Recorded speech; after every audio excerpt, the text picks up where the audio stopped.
Simone Biles is known for performing some of those difficult skills ever attended in women's gymnastics, many of which are named after her. Here's a breakdown of the hardest one she has competed. On vault, it is the Yurchenko double pike, also named after her. The difficulty score is a 6.4, one of the highest difficulty scores. It requires insane power, precise timing, and body control. It's never been done by a woman until Simone Biles. The precision that has to be done in this vault for it to not end up on her head is very important. You'll notice how open her shoulders and hips have to be going onto the table, all of which will be hard if she has a poor round off onto the board. As she hits that table in the right place, her speed, power, strength, and physics all come together to ricochet her straight up high enough to perform the double pike safely. Notice how she blocks before a vertical handstand. This is literally more than textbook perfect, if that's even possible. You'll notice where her hands are leading off the table at that before vertical shape. With no time to spare, she has to bring her arms to her legs while bringing her legs over her head so she can pull better in the double pike and flip faster. You'll notice how she's finishing the first flip as she's still going up, so she has enough time to the second flip. The second skill is a double lay half out, also named after her, on the floor. In order to have the height for this double layout, with strength being assumed, she has to have her feet so far behind her that she's able to go straight up in the air out of the set of the back handspring. The strength and power that she has mixed in with this technique allows her to go this high. Notice how tall the man is and how high she's getting. It's amazing how high she gets given how short she is. Towards the end of the double layout, she's going to pull that right arm across her hip to allow her to initiate the half, but then she has to quickly open up both arms in time so she doesn't complete a full. Another thing very difficult about this skill is that it is a blind landing. The value letter of the skill is a G. The higher the letter means the higher the difficulty of a skill. Not only was Simone Biles the first to do this, she does it extremely well. With great height, it is very minimal deduction judges can find. Next is the triple double, which is a double back with 3 twists. The triple double is worth a J value part. The J difficult rating is the highest in women's gymnastics. Similar to that of the double layout half, the technique for this is crucial as she has to get her feet behind her so she has enough height to complete the triple double. Right here is where she completes the first flip in the first twist, and then she will continue on to the second flip with 2 twists in the second flip. All in all, it is a double back, 2 tucks in the air,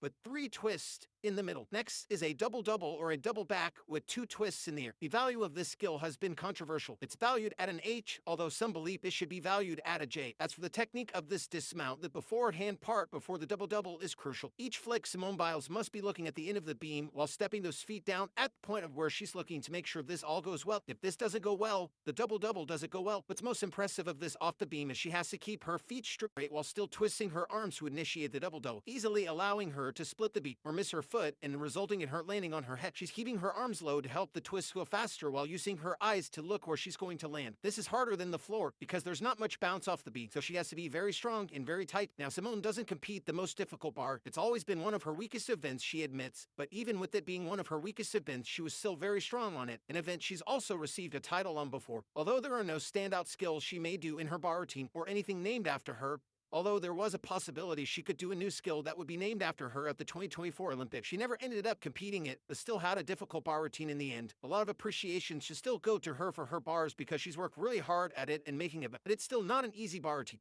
Hope you enjoyed. Don't forget to subscribe and like as this helps our page.